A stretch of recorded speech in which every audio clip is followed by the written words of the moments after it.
할렐루야. 좋으신 하나님께 영광 돌립니다. 같은 마음으로, 여러분과 같은 마음으로 하나님을 사랑하며 은혜를 사모합니다. 여호와 이레입니다. 오늘도 시편을 통해서 말씀하실 하나님을 기다립니다. 여러분, 오늘 하루도 승리하세요. 반드시 말씀대로 되어지는 날 될 겁니다. 오늘은 94편입니다. 기도하겠습니다. 영광을 받으시기에 합당하신 유일하신 여호와 하나님께 영광과 감사를 올려드립니다. 주의 백성들이 하나님을 사랑합니다. 주의 이름을 의지합니다. 주의 보혈을 의지합니다. 우리의 모든 죄와 허물을 사하시고 이 시편의 말씀에 깊은 은혜를 깨닫는 시간 되게 하옵소서. 종을 낮추시고 겸손하게 하시고 하나님의 음성을 들으며 그 말씀의 통로가 되게 하옵소서. 예수님의 이름으로 사모하며 기도합니다. 아멘. 94편을 여러분 처음부터 1절부터 23절 읽어보시고요. 자, 14절 말씀을 보겠습니다. 여호와께서는 자기 백성을 버리지 아니하시며 자기의 소유를 외면하지 아니하시리로다. 심판이 의로 돌아가리니 마음이 정직한 자가 다 따르리로다. 아멘. 여러분이 생각하는 복은 어떤 것입니까? 정말 복은 어떤 것일까요? 정말 중요한 복은 어떤 것일까요? 그것은 하나님의 심판에서 벗어나는 겁니다. 그렇지 않겠습니까? 마치 이 땅의 삶이 전부인 것처럼 천년 만년 영원히 살 것처럼 세상에 소망을 두고 사는 자들만큼 어리석은 것이 없습니다. 여러분, 왜 하나님의 심판을 벗어나는 것이 복입니까? 하나님이 심판관, 재판관 되시기 때문입니다. 사람은 속일 수 있고 사람은 우리가 피할 수 있지만 하나님의 진노에서 누가 피하겠습니까? 하나님의 진노에서 피할 수 있는 존재는 하나님의 소유된 백성, 하나님의 백성 외에는 없습니다. 그러므로 저와 여러분이 예수님 믿으시고 하나님 나라 백성 되기를 간곡히 복음으로 청합니다. 94편은 이런 재판관 되신 하나님께 악인들을 고발하는 그런 내용입니다. 여러분, 그러면 하나님은 어떤 사람을 심판하실까요? 하나님의 백성이 아닌 자들이겠죠? 그들의 특징이 있습니다. 1절과 2절은 이 심판하신 하나님께 원수들을 복수하시도록 간구하는 겁니다. 우리는 원수들을 그냥 버려두면 안 됩니다. 죽이라는 것이 아니라 그들이 다 복음 안에 들어오고 하나님을 두려워할 줄 아는 그런 백성, 그런 나라 되게 해야 됩니다. 지금 이 나라의 위기는 정치도 경제도 아니고 하나님을 업신여기는 이 무당과 이단과 우상들이 지금 크게 일어나고 있다는 겁니다. 세상 나라들 가운데 우리가 주목할 것은 하나님을 두려워하지 않는 나라, 예수님의 복음을 외면하고 예수님을 믿지 않는 나라들이 커지는 겁니다. 지금 중국이 시들해지면서 인도가 커지고 있죠. 이런 잡다한 신들을 섬기는 나라들을 우리는 기도하여 영적 싸움에서 우위에 있어야 됩니다. 하나님은 어떤 자들을 대적하시느냐? 지금 여러분 보세요. 1절과 2절 읽어보시고 2절 세계를 심판하시는 주여 일어나사 교만한 자들에게 마땅한 벌을 주소서. 하나님은 교만한 자를 대적한다는 것을 시인이 한 겁니다.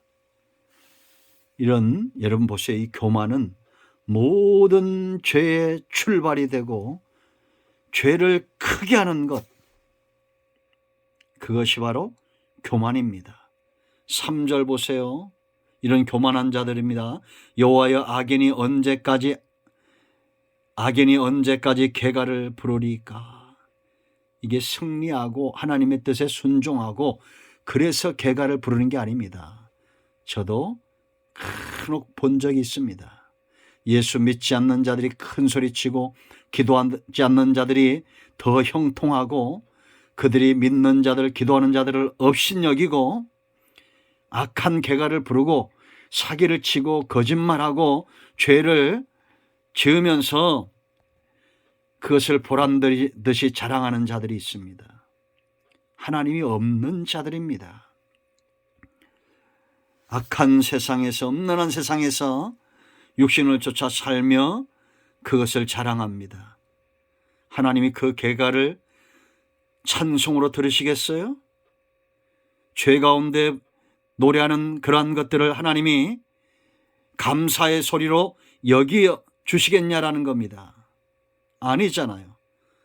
4절 보세요, 여러분. 그들이 마구 짓거리며 오만하게 떠들며 죄악을 행하는 자들이 다 자만하나이다. 오만과 자만, 이것은 오바이트 한다는 겁니다.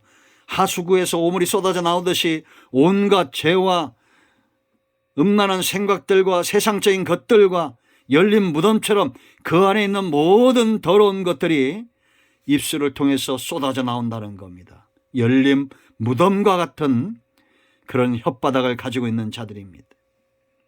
5절 보세요. 여호와여 그들이 주의 백성을 짓밟으며 주의 소유를 곤고하게 하며. 왜? 하나님을 무시하기 때문입니다. 그 주의 소유를 곤고하게 한다는 것은 어떤 의미가 있어요? 외면한다는 겁니다. 여러분, 우리는 마땅히 하나님 앞에서 우리가 행할 것을 기쁨으로 하고 그렇게 해야 되지 않겠어요? 여러분, 삶의 패턴을 조사한 리서치를 보니까 20대, 30대, 40대, 50대, 60대까지 1위는 다르더라고요. 보통 1위에서 5위까지는 여가 생활, 20대는 여가 생활, 그 다음에는 가정 생활, 그 다음에는 자기 개발 쭉 내려오다가 맨 마지막에 공이, 맨 마지막 6번째는 20대부터 60대까지 전부 종교 생활이에요. 이제는 하나님 우선순위로 살지 않는다는 겁니다. 취미생활 먼저 하고 가정을 먼저 챙기고 그 다음에 자기 개발을 챙기고 이것저것 챙기다가 제일 마지막에 신앙을 챙기는 이런 죄악이 관영한 시대가 되어졌다. 주의 소유, 주의 기업을 곤고하게 만든다는 겁니다. 여러분, 우리는 교회를 위해서, 하나님의 영광을 위해서 헌신할 수 있어야 됩니다. 일꾼들이 필요합니다. 하나님을 섬길 일꾼들, 하나님의 교회와 하나님의 기업을 곤고하게 하지 않는 자들, 기름지게 하는 자들, 온 들을 기름지게 하는 그런 자들이 일어나야 됩니다. 6절 보세요. 여러분, 가부와 나그네를 죽이며 고아들을 살해하며. 하나님은 가부와 나그네와 고아들의 하나님이라 말하잖아요. 이제는 사람들이 먹고 살만하고 세상에서 성공하니까 이제는 이 은혜를 흘려보내지 않는다는 겁니다. 교만한 자들은. 마땅히 낮은 곳으로, 연약한 곳으로 흘려보내야 되는데 그렇게 하지 않는다는 거예요. 왜냐? 7절 보세요. 말하기를 여호와가 보지 못하며 야곱의 하나님이 알아차리지 못하리라 하나이다. 이 교만한 자들이에요.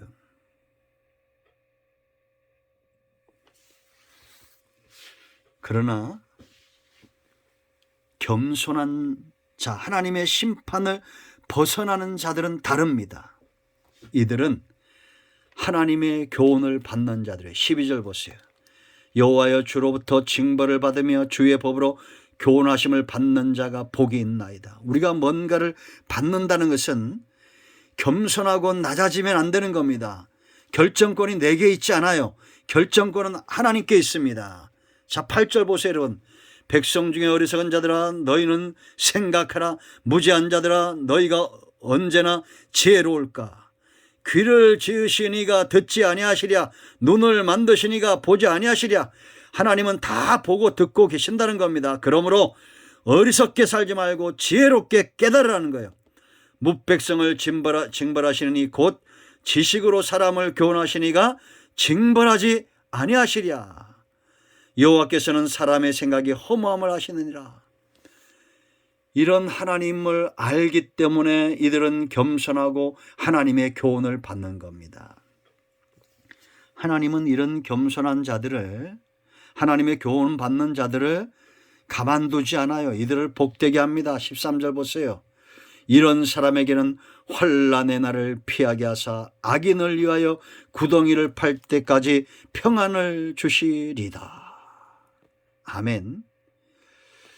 하나님이 주시는 평안은 빼앗을 자가 없습니다. 교만한 자들이 온 땅에 득세를 하고 사람들을 죽이고 죄악에 관영할 때도 하나님을 앞에 겸손한 자 이들은 평안합니다. 왜냐? 14절 그들은 하나님의 백성, 하나님의 소유된 백성이기 때문이에요. 양은 목자 곁에 있으면 평안합니다. 평안하기 때문에 먹는 것이 다 건강으로 가고 살로 가고 까칠해지지 않는 거죠. 여러분 보세요. 이들 안에는 담대함이 있습니다. 하나님의 심판을 두려워하지 않습니다. 오히려 하나님을 따라갑니다. 15절 심판이 의로 돌아가리니, 공의로 심판하신다는 거예요. 마음이 정직한 자가 다 따르리로다. 이들이 누굽니까? 정직한 자, 하나님 앞에 겸손하고 그 교훈을 받는 자들이죠. 그런 담대하죠. 이제 10절 보세요. 누가 나를 위하여 일어나사 행악자들을 치며 누가 나를 위하여 일어나사 악행하는 자를 칠까? 하나님이 반드시 심판하시고 판단하신다는 것을 이렇게 수사법적 의문문을 써서 표현한 겁니다. 하나님이 우리와 함께하사 심판하신다는 겁니다. 17절 보세요. 여러분, 이들의 확신입니다. 겸손한 자, 하나님이 주시는 평안 가운데 흔들림이 없는 자들, 하나님의 심판에서 벗어난 복된 인생들입니다. 17절 보세요. 이것이 우리의 고백이 되기 원합니다. 여호와께서 내게 도움이 되지 아니하셨다면 내 영혼이 벌써 침묵 속에 잠겼으리로다.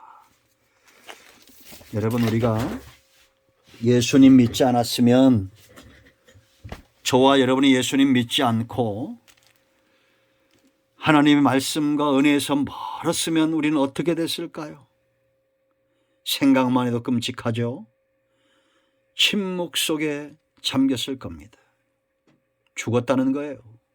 하나님이 우리의 도움이 되시는 겁니다. 여러분, 저도 아직 하나님께서 허락하신 날들이 많을 것을 기대하고 있는데 아직 젊은 목사잖아요. 근데 제 주변에 친구들이며 돌아가신 분들이 많습니다. 여러분, 하나님을 나의 도움 삼는 삶 사세요.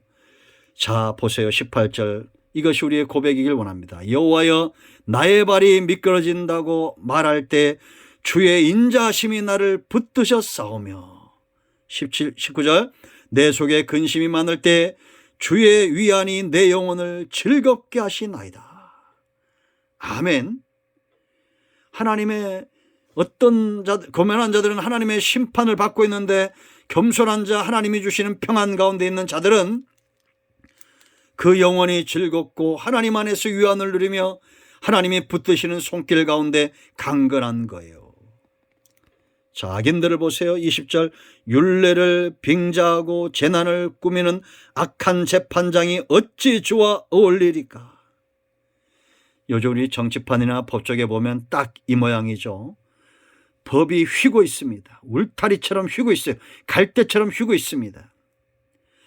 정말 이 나라가 법치국가입니까? 온전한 법치국가는 하나님의 나라예요. 자, 21절 보세요. 그들이 모여 의인의 영혼을 치려하며 무죄한 자를 정죄하며 피를 흘리려 하나. 이 악한 계획이 이루어지겠어요? 이럴 때일수록 우리는 22절처럼 사모해야 됩니다. 악한 자들이 우리를 치려할 때 여호와는 나의 요새시요 나의 하나님이요 하나님은 내가 피할 반석이라. 마침내 이 악한 자들은 끊어질 겁니다. 그들의 죄악을 그들에게로 되돌리시며 그들의 악으로 말미암아 그들을 끊으시리니. 여호와 우리 하나님이 그들을 끊으시리로다. 아멘. 여러분, 의인은 사람 보지 않고 하나님을 보며 하나님의 사역을 봅니다. 그러므로 여러분들 교회를 곤고하게 만들지 마세요. 하나님의 소유를. 하나님 앞에 일꾼 되기를 자처하고 하나님께서 우리에게 생명 주시는 날 동안에 우리에게 맡겨진 사명 지금과 같이 잘 감당해야 될 줄로 믿습니다. 저는 감사하기를 우리 교회에 이런 일꾼들이 있습니다. 청소는 늘 청소하고 늘 찬양하고 늘 주의 일에 헌신하고 손님처럼 왔다 가는 인생들이 아니라 항상 하나님의 교회를 기름지게 하는 백성들이 있습니다. 하나님 앞에 겸손한 자들, 이제 말씀을 맺습니다. 누가 복이 있습니까? 심판에서 벗어나야 됩니다. 그런 자들이 복이 있습니다. 기도합니다. 영광을 받으시기에 합당하신 하나님, 예수님의 이름을 의지해 기도합니다. 이 말씀대로 되게 하여 주시옵소서. 우리 가운데 마음이 상한 자, 병든 자 치유하시고 회복시켜 주시기를 원합니다. 예수님의 이름으로 사모하며 축복하며 치유하며 기도합니다. 아멘. 할렐루야. 응답되었습니다. 여러분 모두를 축복합니다. 아멘.